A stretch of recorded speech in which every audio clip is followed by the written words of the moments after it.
I have hope for Africa because when I look at the depths from which we have come as a continent, we should be proud of that.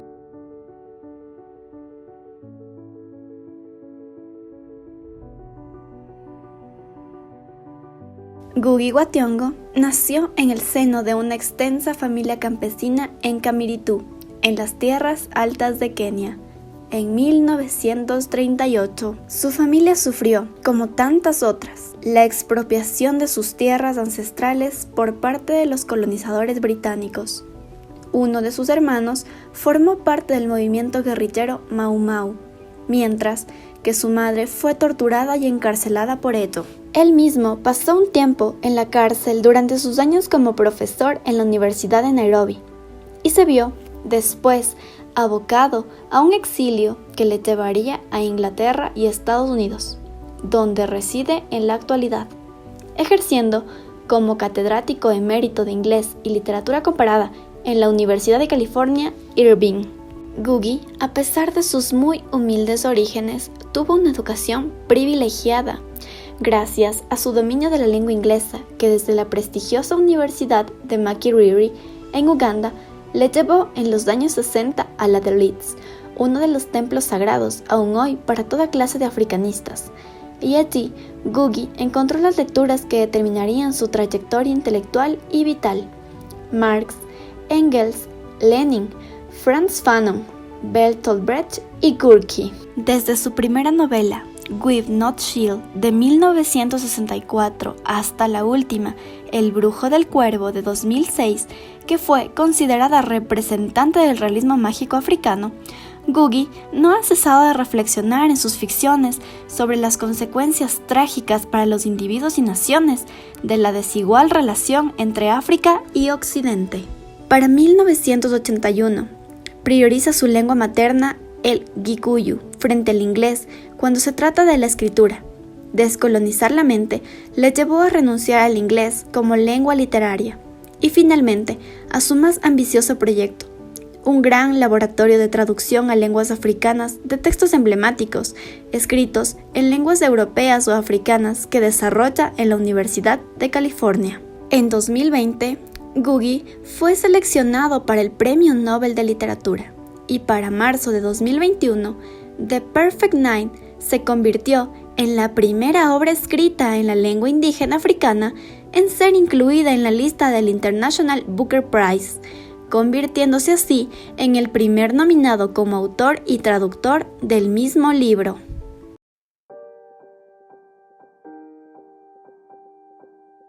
El lenguaje como elemento crucial de nuestra autoconciencia y de nuestro ser social no puede desvincularse de ninguna indagación profunda sobre la historia y sobre el presente de Kenia, África y del conjunto del mundo.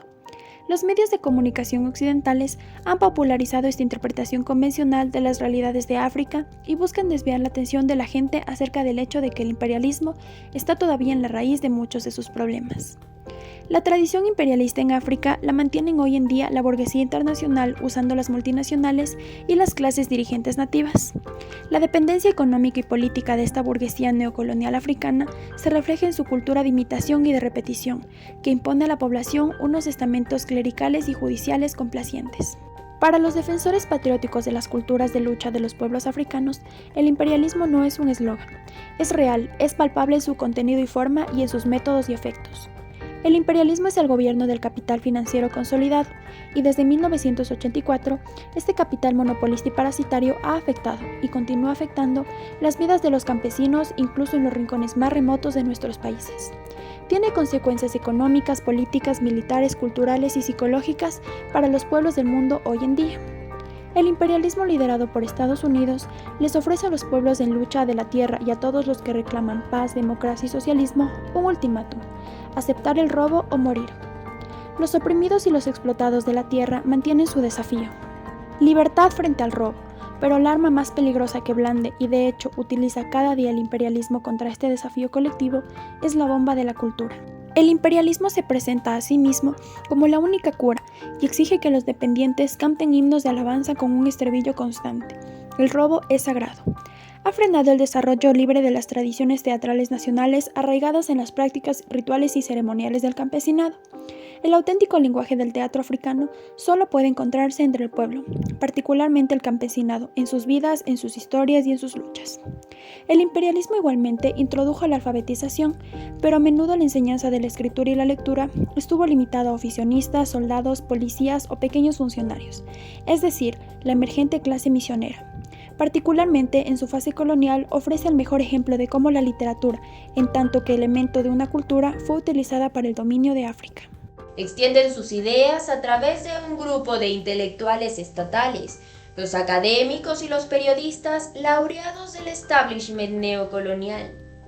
Los países africanos como colonias y aún hoy como neocolonias fueron definidos y llegaron a definirse a sí mismos en función de las lenguas de Europa. El inglés, así como el francés o el portugués, fue asumido de forma natural como la lengua de la mediación literaria o incluso política entre africanos dentro de una misma nación y entre diferentes naciones en África y en otros continentes. La participación democrática de los pueblos en la construcción de sus propias vidas o en el debate sobre esta en lenguas que permitan una comprensión recíproca es vista como un peligro para el buen gobierno de un país y de sus instituciones. Las lenguas africanas, al hablar directamente a las vidas de la gente, se convierten así en el enemigo del Estado neocolonial.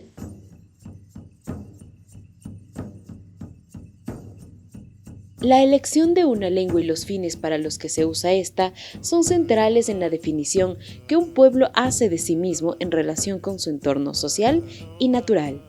De hecho, en relación con la totalidad del universo, su destino se dirima siempre en torno a mesas de conferencias en la metrópolis del mundo occidental. Los países africanos como colonias y aún hoy como neocolonias fueron definidos y llegaron a definirse a sí mismos en función de las lenguas de Europa, países africanos angloparlantes, francoparlantes o lusoparlantes. Desafortunadamente acabaron siendo definidos y definiéndose a sí mismos en términos de la lengua impuesta por el imperialismo. Los extremos a los que estábamos dispuestos a llegar en nuestra misión de enriquecer las lenguas extranjeras, inyectándoles la sangre negra seguriana, encuentran su mejor ejemplo en Gabriel Okara, utilizando ideas, filosofía africana y folclore hasta el máximo extremo posible. Para el autor, la lengua fue el vehículo más importante mediante el cual el poder fascinó y atrapó el alma. La bala era el medio de subyugación física. La lengua era el medio de subyugación espiritual. La lengua transmite la cultura y ésta transmite particularmente a través de la literatura y de la oratura. La lengua de la ficción africana. Los sistemas que durante siglos habían elaborado los pueblos para bregar con la naturaleza y entenderse entre sí fueron a menudo destruidos, abandonando a los seres humanos a merced de un orden social. El imperialismo igualmente introdujo la alfabetización, pero a menudo la enseñanza de la escritura y la lectura estuvo limitado a oficinistas, soldados, policías o pequeños funcionarios. En los territorios colonizados por los británicos, particularmente en el África Oriental y Central, se establecieron imprentas oficiales con la encomiable e ilustrada política de editar libros en inglés y en lenguas africanas. Las publicaciones se censuraban directamente a través de licencias gubernamentales o indirectamente, mediante las prácticas editoriales de los que gestionaban las imprentas misioneras o gubernamentales.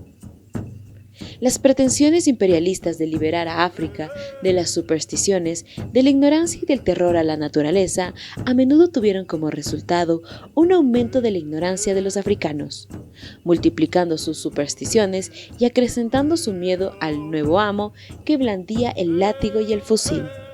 Son los campesinos y las clases trabajadoras quienes están constantemente cambiando la lengua con su pronunciación, con la forja de nuevos dialectos, palabras, frases y expresiones, en manos del campesinado y el proletariado.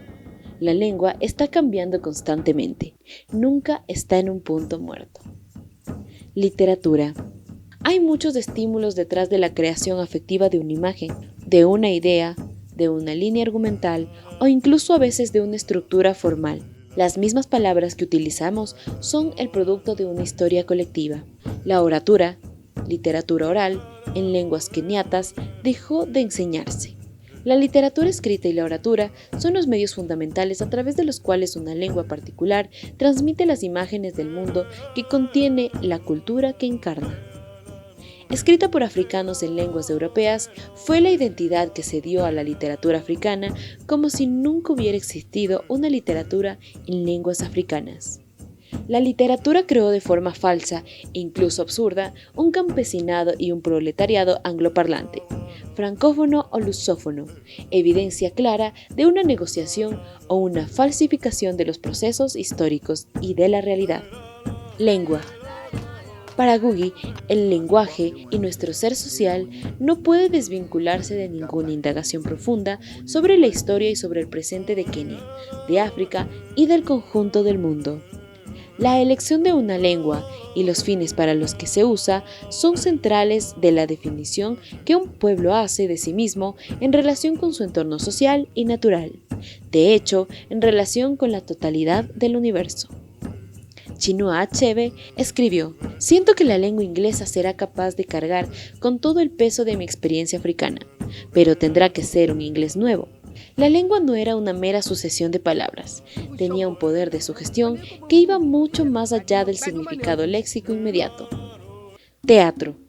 Dada la multitud de lenguas y culturas de los distintos países que componen el continente africano, existe una gran variedad de tradiciones teatrales que muchas veces incorporan elementos de la tradición oral y mitológica. Danza, música, diálogo, máscaras y vestuario son parte de la misma representación, y no existe separación entre escenario y público. La primera compañía teatral profesional documentada se debe a los Alarinjo, que desarrollaron sus espectáculos en los siglos XVI y XVII en Reino Yoruba de Oyo, en la actual Nigeria, y que usaban máscaras de Egungun, un espíritu ancestral. El teatro tiene su origen en las luchas del ser humano con la naturaleza y con los demás. Los dioses y los espíritus, por supuesto, eran invisibles, pero podían representarse a través de máscaras portadas por seres humanos. En la Kenia precolonial, el teatro no era un acontecimiento aislado, era parte de los ritmos cotidianos y estacionales de la comunidad. Era una actividad como tantas otras, que a menudo encontraba su inspiración en otras actividades. También era una forma de diversión en el sentido de un disfrute participativo. Este teatro no se representaba en edificios especiales construidos con ese propósito. Podía desarrollarse en cualquier parte, en cualquier lugar donde hubiera un espacio vacío. Por usar la frase de Peter Brook, el espacio vacío entre la gente era la parte de su tradición. El teatro encierra en sí mismo este principio de la lucha de los opuestos que genera movimiento. En él da un movimiento desde la armonía aparente, una especie de reposo, a través de un conflicto que lleva a una resolución trágica o cómica de este. El balance entre ideas y fuerzas sociales opuestas es fundamental a la hora de darle forma al drama y al teatro. Un teatro colectivo, o lo que Boal ha llamado un teatro de los oprimidos, surgió de una suma de factores. Un contenido con el que la gente ordinaria se pudiera identificar, transmitido mediante una forma que les resultaba reconocible y con la que se identificaban. Su participación en la producción de la etapa previa de investigación, la recogida de la materia prima con los detalles de las condiciones de trabajo en las granjas y en las empresas, la recopilación de bailes y cantos antiguos como el mutiringu, el mukungwa, el womboko y de formas operísticas como el gitiiro. Fue el colonialismo británico lo que destruyó esta tradición. Los misioneros, con su celo proselitista, veían muchas de estas tradiciones como manifestaciones del diablo. Había que combatirlas antes de que la Biblia pudiera realmente arraigar en los corazones de los nativos. Tanto los misioneros como los administradores coloniales usaron el sistema educativo para destruir el concepto del espacio vacío entre la gente. Y trataron de capturarlo y confinarlo en salones urbanos, escuelas, iglesias o en teatros reales con un escenario, siempre bajo la supervisión del gobierno. Los centros sociales fomentaron la producción de meros sketches, obras cortas de un solo acto, en cuyos argumentos a menudo figuraba la historia de un campesino ignorante que llegaba a la gran ciudad. Con la independencia, cada vez más licenciados se incorporaban en las escuelas y las universidades. Hubo una revolución gradual que adoptó formas diferentes. Una de ellas fue el hecho mismo de que la pequeña burguesía africana se decidiera a escribir, dirigir y representar obras de teatro. También se manifestó a través de un contenido cada vez más nacionalista, patriótico, anticolonial y antiimperialista en las obras. Había sido el imperialismo quien había frenado el desarrollo libre de las tradiciones teatrales nacionales, arraigadas en las prácticas rituales y ceremoniales del campesinado. El auténtico lenguaje del teatro africano solo se podía encontrar entre el pueblo, particularmente en el campesinado, en sus vidas, en su historia y en sus luchas. Camiritú fue la respuesta a la cual debía ser la auténtica sustancia de un teatro nacional. El teatro no es un edificio. La gente hace teatro y su vida es la materia misma de este. De hecho, Camiritú se reconectó con la tradición nacional del espacio vacío, de la lengua, del contenido y la forma. Aquí fue donde Ngugi creó la obra Gahika Denda. Habla sobre la proletarización del campesinado en una sociedad neocolonial. Concretamente habla de cómo la familia de Kigunda, una familia de labradores pobres, se ven obligados a trabajar como temporeros para complementar lo que produce su media hectárea de tierra. Se ve finalmente privada incluso de media hectárea por un consorcio multinacional de empresarios y banqueros japoneses, europeos y americanos, con la ayuda de los terratenientes y empresarios compradores nativos. La obra se inspiró en buena medida a la historia de la lucha por la tierra y la libertad.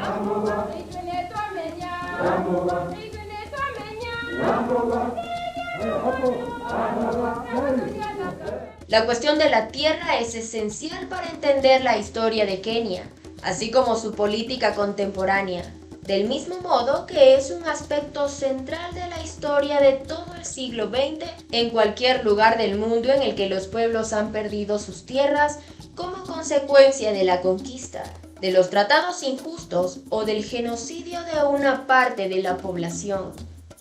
Una tendencia se identifica con la herencia del imperialismo colonial y neocolonial y ve en este la fuerza motriz del desarrollo de Kenia. Pues cuanto más rápido pierda Kenia su identidad y se funda con Occidente, dejando su destino en manos de los intereses del imperialismo, más rápido será su desarrollo y su movimiento hacia la modernidad del siglo XX. Esta tendencia es particularmente obvia en la interpretación de la historia de un grupo de intelectuales al servicio del Estado que ha emergido recientemente y que escriben manuales defendiendo abiertamente el imperialismo. Este grupo de intelectuales estatales desprecia las luchas patrióticas y heroicas de los pueblos keniatas de todas las nacionalidades para liberar a Kenia de la mordaza del capitalismo.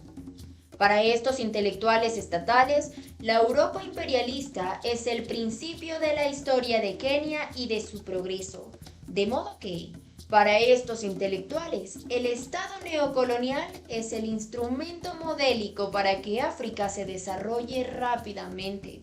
Para ellos, el Estado neocolonial es la negación del progreso y el desarrollo de África, la derrota del imperialismo y del neocolonialismo y, por tanto, la liberación de los recursos naturales y humanos y de todas las fuerzas productivas de la nación sería el principio del auténtico progreso y desarrollo de África.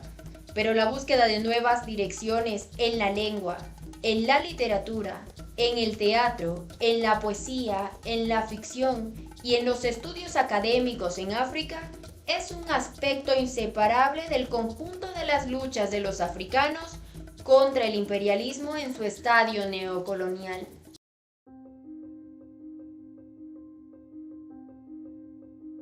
La rebelión del Mau Mau o el Ejército de la Tierra, o también conocida como la Liberación de Kenia, tiene su origen en el año de 1952 en África, donde se enfrentan los rebeldes kenianos contra la administración colonial británica, en una época en donde la guerra de guerrillas modernas se encontraban los diversos movimientos políticos de las masas populares, de un campesinado y un proletariado urbano que han despertado por fin, dando paso a la independencia en el año de 1963. Desde el año de 1952 hasta el año de 1962, los Mau Mau entraron en un periodo de emergencia. El espacio vacío fue un espacio donde se confinaron a varias personas tras alambres de espinos en prisiones y en campos de concentración, donde los presos y los detenidos políticos eran forzados a producir órbitas degradantes de propaganda procolonial y anti-Mau Mau. También aquí se evidencia el régimen colonial que promovió la producción del teatro radiofónico, donde fue un vano intento para tratar de suavizar a los Mau Mau, con burlas y la ridiculización de su movimiento y organización, siendo su fin el minimizarlos, pues si los Mau Mau pueden burlarse de ellos mismos, será más fácil ganar la guerra.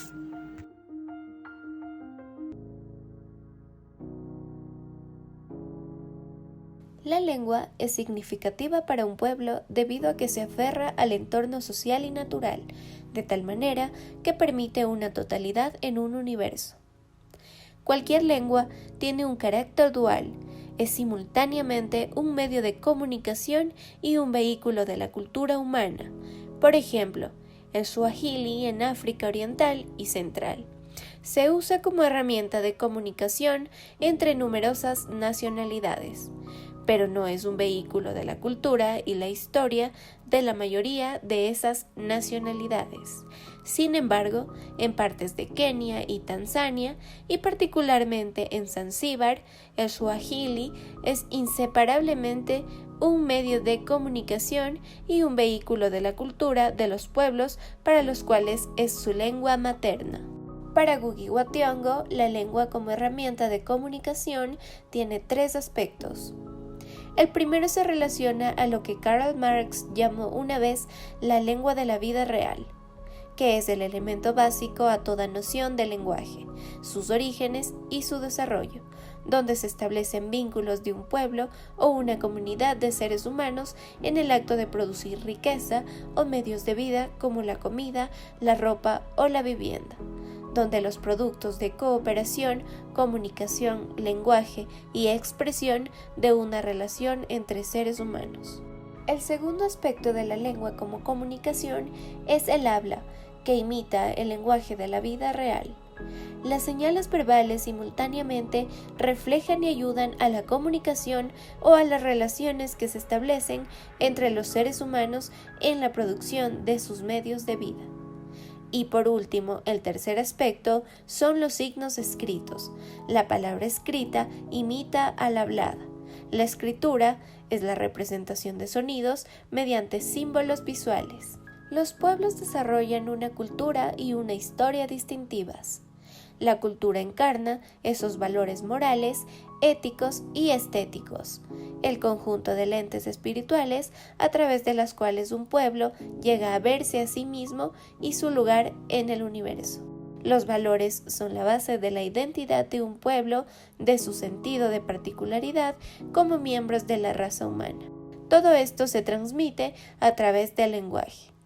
El lenguaje como cultura es el banco de memoria colectivo de la experiencia de un pueblo en la historia y tiene tres aspectos importantes. En primer lugar, la cultura es un producto y un reflejo de los seres humanos comunicándose unos con otros en la lucha para crear riqueza y para controlarla.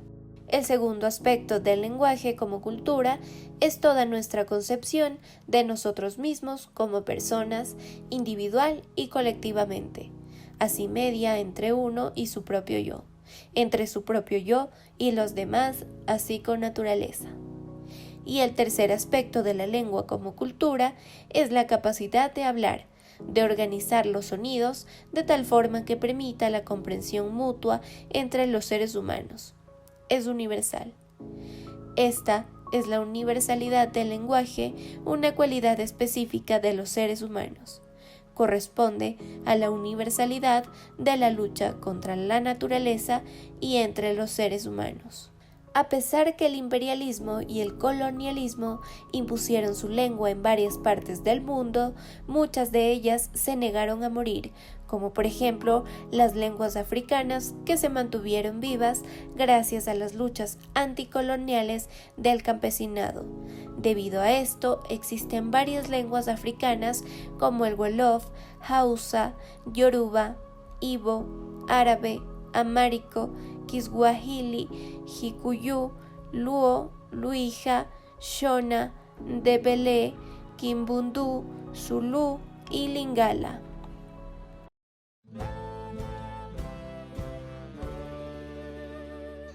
En Latinoamérica aún existen varias lenguas que, a pesar de la imposición imperialista y colonial, han sobrevivido hasta la actualidad. México es uno de los países del mundo con mayor diversidad lingüística. En total se hablan 68 lenguas originarias pertenecientes a 11 familias lingüísticas, de las cuales se derivan más de 360 variantes lingüísticas. Se calcula que más de 7 millones de mexicanos y mexicanas hablan alguna lengua indígena. Entre las más comunes destacan el náhuatl, el maya, el cetal, el mixteco, el tzotzil, el zapoteco, el omiti, el totonaco, el chol y el mazateco. Peor suerte corren lenguas como el zapoteco, el cal y el quiligua, que pertenecen al 60% de lenguas del país cercanas a la desaparición. La Constitución mexicana habla de pluriculturalidad y cada vez existen mayores esfuerzos por hacerla realidad, como la creación del Instituto Nacional de los Pueblos Indígenas. En Haití y en la zona del Caribe, de 1604 a 1804, Haití fue colonia de Francia, y aún el francés es la lengua culta de dicho país, pese a que solo un 5% de los haitianos lo pueden leer o escribir. En cambio, del 80% al 90% de la población solo habla el criol o criollo haitiano. El criol fue creado por los esclavos africanos que hablaban dialectos nigero-congoleses, así crearon su propia lengua. A pesar de que su léxico tiene mucho del francés, un francoparlante no le puede entender, pues su sintaxis, gramática, sistema semántico y morfológico difieren mucho del francés. El Perú es uno de los países con mayor diversidad cultural y lingüística de la región, con 55 pueblos originarios o indígenas y 47 lenguas originarias que son habladas por más de 4 millones de personas en costa, sierra y selva. Las lenguas que tienen un mayor número de hablantes son el quechua, aymara, ashaninka y aguajum. Es importante resaltar que 13 de cada 100 peruanos y peruanas hablan una lengua indígena. En la actualidad, las lenguas indígenas se encuentran continuamente al problema de la extinción, aun cuando constituyen patrimonio cultural inmaterial de los pueblos originarios del Perú. En los últimos 4 siglos han desaparecido al menos 35 lenguas y en la actualidad 3 lenguas están en peligro y 18 en serio peligro de desaparecer. Bolivia es el país de América Latina con mayor proporción de población indígena. El 62% de los bolivianos es parte de algún pueblo originario. Sin embargo, solo el 41% de la población mayor de 15 años se autoidentificó como indígena. Una de las posibles explicaciones de este fenómeno podría ser la migración a las ciudades y la pérdida de la lengua. Para proteger a las naciones indígenas, Bolivia ha implementado en los últimos 13 años una serie de transformaciones políticas, económicas, sociales, culturales y normativas que incorporaron a las 36 lenguas originarias de la Constitución Política del país.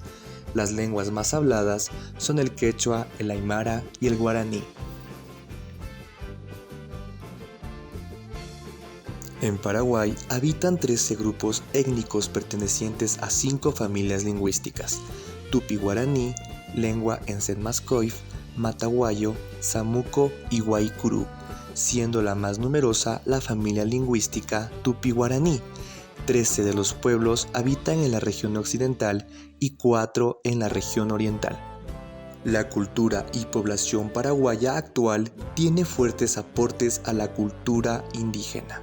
Así, el guaraní es uno de los 2 idiomas oficiales y más hablado por la mayoría de la población rural y urbana, existiendo escuelas donde se aprende tanto el guaraní como el español. Durante el último cuarto de siglo, en la medida que fue avanzando la ocupación del territorio por la colonización y la extensión de las explotaciones agrícolas, ganaderas y madereras, el hábitat tradicional indígena fue restringiéndose. Las comunidades indígenas han sufrido procesos intensos de deterioro y desintegración comunitaria.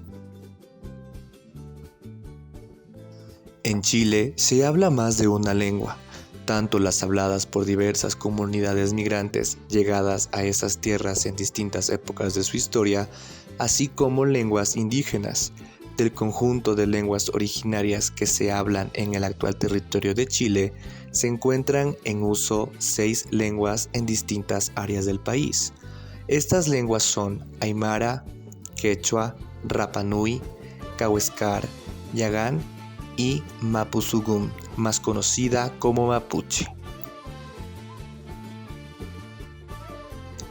En Argentina, menos del 1 millón de personas se reconocen como pertenecientes o descendientes de pueblos originarios. Sin embargo, no hay estadísticas recientes respecto a cuántas de ellas hablan las lenguas de esas culturas, y ni siquiera se sabe cuántos idiomas hay en ese país. Sin embargo, sí se puede indicar que hay 5 predominantes: guaraní, mapuche, quechua, tobacum y wichi.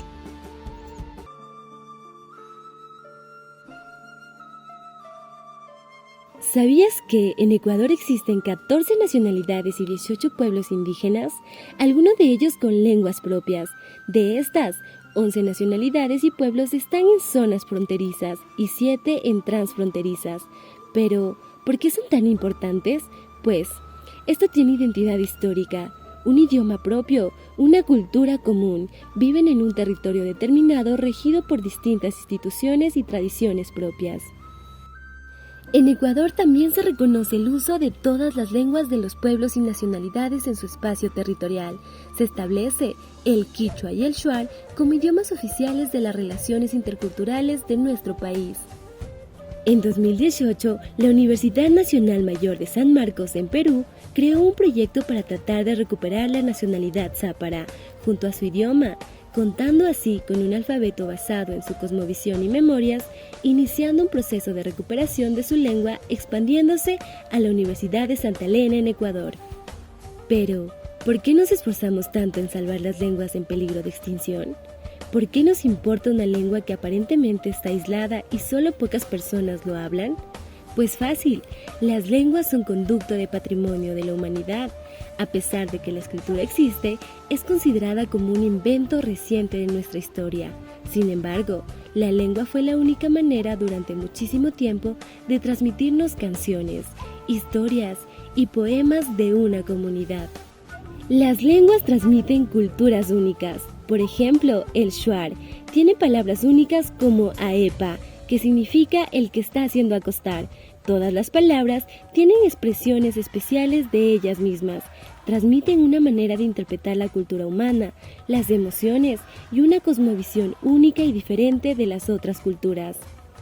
La cultura presenta la riqueza de la sabiduría.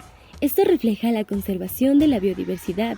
Asimismo, como los ecosistemas proporcionan una gran cantidad de servicios para la humanidad, los idiomas proporcionan un gran conocimiento para la humanidad, incluidos la geografía, zoología, matemáticas, navegación, astronomía, botánica y mucho más. En el caso de la lengua quichua, tiene un sinnúmero de nombres en las plantas, únicos, que hacen que sus propios hablantes detecten si la planta es comestible, venenosa o tiene algún tipo de valor medicinal. Por último, las lenguas son formas de interpretar el mundo. No hay dos que sean exactamente iguales. Las diferentes lenguas nos proporcionan diferentes vías de pensamiento y marcos para resolver o pensar los distintos problemas existentes. Pero, no todo está perdido. Existe una lucha constante para preservar las distintas lenguas. Incluye el hacer diccionarios, registrar historias y tradiciones y traducir las historias orales. La preservación de las lenguas también deberían ser tan importantes como la preservación de piezas en los museos. Si se hablan de las lenguas en peligro de extinción, el panorama es dramático. Algunas estimaciones advierten que más de la mitad de las lenguas del mundo se habrán extinguido para el año 2100. Y según el Atlas UNESCO de las lenguas del mundo en peligro, unos 3.000 idiomas están hoy mismo en peligro de desaparecer. Eyideno nani te depamo waudani nani mente arte veanobai nani mempa nani ponemamo enyemamo monone wanobai nani kete keminyomo tome te que bocarani tome inani nani bebien tome inte ate mono te depamo wa anobai tome ñomo bakimpa maniñomo waiwoke nente kimimoni.